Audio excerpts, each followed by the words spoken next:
I, 29 male, am engaged to Tina, 26 female. We're getting married in August. We're planning on hyphenating our last names. She was an only child raised by her mom and grandparents, so her last name is a big deal to her. My surname is kind of like the Hispanic version of Smith. My grandparents already have great-grandkids with their surname. My fiancé and I visited my folks last weekend and talked about our plans for the wedding and the future. I mentioned the plan for our last name, and my parents said that they understood and were happy that we were using both. It's funny, but in proper names in our culture, the mother's surname is part of the children's name. So, using fake names here, my dad is Carlos Cornelius Rodriguez de Mancha, with Rodriguez being my grandfather's family name and Mancha being my grandma's. So my parents aren't unfamiliar with the concept. My brother, 22, was at the table with us, and he called me an idiot for bowing down to my fiancée and her family. I said he was out of line and that it wasn't any of his business. He doubled down and made some remarks I will not repeat. I have no idea how the little idiot got like this. So I said that I was marrying a beautiful, intelligent, sweet, caring woman who would have my back forever. She's going to be a professional, and we're going to have a great life together. I then asked him if he had ever touched a woman besides his little anime toys. He got really mad and started yelling at me and went to his room. My mom said that I went too far and that he's sensitive about not having a girlfriend or even a date. I said that with his way of speaking and behaving, I can understand why. He's been messaging me nonstop for days now about how I'm letting a woman ruin me and that he will not be attending my wedding. I told him I accepted his polite refusal of the RSVP and that I'd be putting him on the list of people who had expressed their regrets. He said I was an idiot for putting a woman over our family. Our parents are trying to stay out of it publicly, but have asked me to apologize so we can all pretend like he isn't a hateful little brat. Am I the idiot? Not the idiot. Don't let the angry little virgin disrespect your fiancé in marriage or harass women at the wedding. The day will be better without him there. I would have roasted him 100 times worse than what you did. Your parents are ridiculous for letting him speak to you like that. And 22 is not an age that he's too ignorant to know any better. Actually, it's super cool y'all are hyphenating your last names. Absolutely super common in Latin cultures. I have 2 last names too. A woman over family? Mixed with the enabling mother. The brother is such a loser. OP is about to marry such a wonderful woman and possibly have kids one day. That's going to be his family now. Meanwhile, the brother's probably just going to stay home with his parents and never move out and start his own family at the rate he's going. I'm surprised brother didn't call fiancé a female. It reeks of incel. I get your parents want an apology for the sake of peace. You don't need to give one, he does. Hold your ground. He has absolutely no right to crap on your happy relationship, especially when he can't get one of his own. Maybe that's even why he's so bothered. I too have a brother like this, and I very much do get it. LOL. I'm a woman in my late 50s, married to my husband in his early 60s. We've been married for 30-odd years. I have fulfilled the role of a traditional wife for much of our marriage, and I left paid work soon into our marriage. My husband is very successful in his business, and we live comfortably. All our children are adults now. My husband built his business from the ground up, and I was instrumental in its early success, which set it up to be what it is today. We were having lunch with our children when my son mentioned that his wife didn't want to be a traditional wife and do what I did to raise the kids. She raised concerns about how vulnerable a position it is and that she doesn't want to be solely dependent on him for money. He wanted me to talk to her to try to convince her by telling her how it worked out for me. I said I understood where she was coming from, and being a housewife is incredibly risky and vulnerable, especially if he leaves her and she's been out of the labor force for a while. He countered that it had worked for his father and me because I trusted him as my husband to provide for me, and why couldn't his wife do the same? I told him I have a meticulous record of all my contributions to the family business, recently digitized with the help of my daughter, so that if the worst ever happened, I wouldn't be relying on the mercy of a man to feed myself. I told him I had made my contingency plans over the years to minimize the risk of being a housewife and to compensate for my lack of pension and benefits I'd have had if I had not left the labor force. My son and husband were angry about this. Both said it showed a lack of trust. My husband especially feels I've had one foot out the door our entire marriage, and that my little escape plan included plans to shaft him of his business. I told him that he refers to it as his business rather than ours, which is why I kept those records, and won't be telling my daughter-in-law to do what she doesn't want to do. Am I the idiot? Not the idiot. That's legal savviness right there. What do men obtain out of getting their wives to entirely throw their financial security into the wind? Barring separation and divorce, what happens to the wife if the husband dies unexpectedly? Does she throw herself in a fire? End up living in the streets because the husband provided, and now there's no provider and she has no savings, no plan? And what is this modern obsession for trad wives? In societies where it takes 2 salaries to care for a family, son is an idiot for not respecting his fiancée and wife's wishes. What if she wanted him to be a house husband? What gives him the right to demand of her what she won't give? The husband is an idiot for not understanding that protecting yourself from every possible hardship that has very practical ramifications has nothing to do with not trusting him. It has to do with self-preservation. Trad wife in your 20s to single mom in your 30s pipeline. I hope you talk to your daughter-in-law privately. She is very wise not to put herself at the mercy of your son. The crazy thing about the current trad wife movement is that men who say they want a trad wife often are actually saying they want someone to work full-time and pay 50-50 towards all household expenses, but then also take on all of the cooking, cleaning, and childcare. They want the advantages of traditional living and progress, none of the disadvantages, and apparently telling them that is bitterness. I, a teen male, have 2 dads. One died before I was born, Daddy. He was my non-bio father, and his best friend helped them to have me. She's my auntie Giga. My dad is my bio parent and my daddy's widower. And yeah, I say dad and daddy, and I still say daddy as a teen guy. Dad always referred to daddy as daddy to me, so I use it. A month before I was born, Daddy died. My dad changed completely that day. Because of where we live, even back then, my daddy still could be recognized on my birth certificate. It was a fight and involved the courts, but it happened. It was really uncommon back then, but he won the case thanks to Auntie Giga and other family members recognizing my 2 dads. I grew up always knowing about Daddy, and I always cherished the connection to him. I was always glad my dad won the right for both of them to be legally my parents. I was also always treated like their son, not just dad or not dads at Auntie Giga's. When I was a preschooler, my dad tried to date again, and he met Sam. They dated for about 3 months, but Dad wasn't ready and Sam didn't like what he saw. He felt jealous and insecure that he wasn't being brought in as another dad for me. They reconnected when I was a pre-tween and got married when I was a tween. My relationship with Sam is complicated and weird, and he wants to adopt me, but I don't want him to be my dad.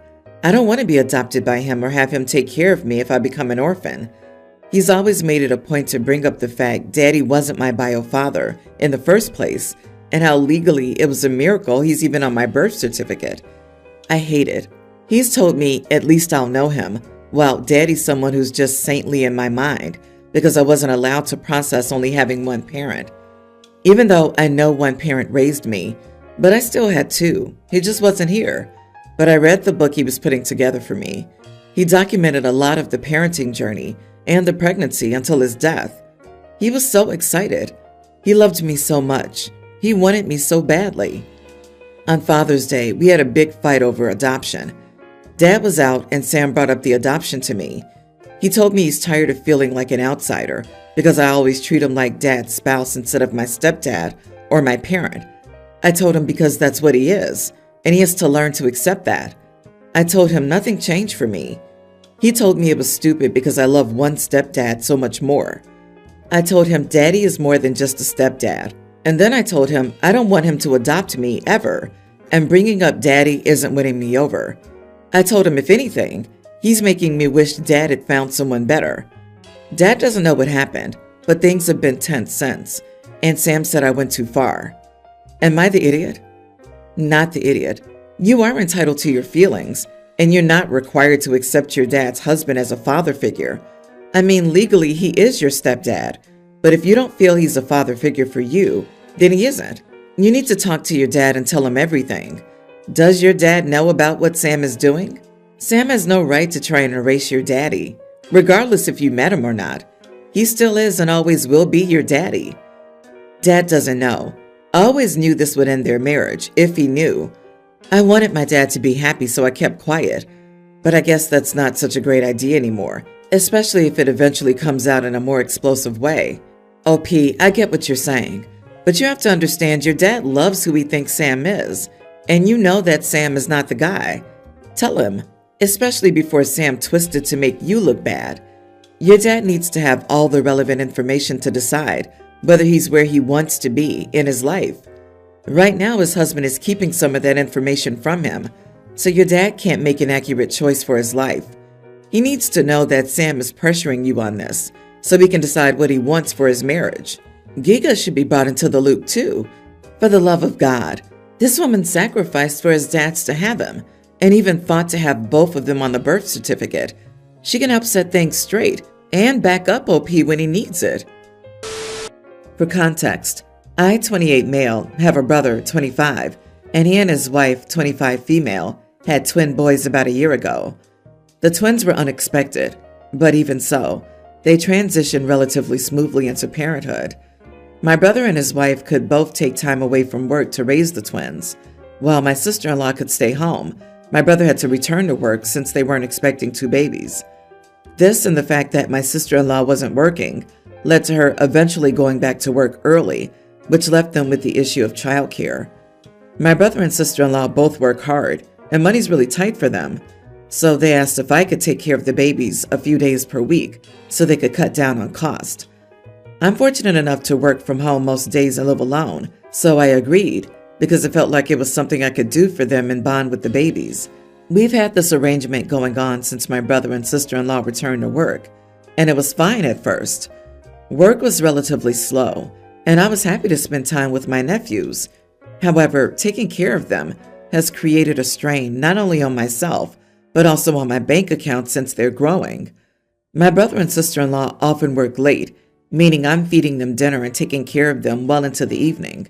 I haven't made much of a fuss and haven't charged them because of their financial situation.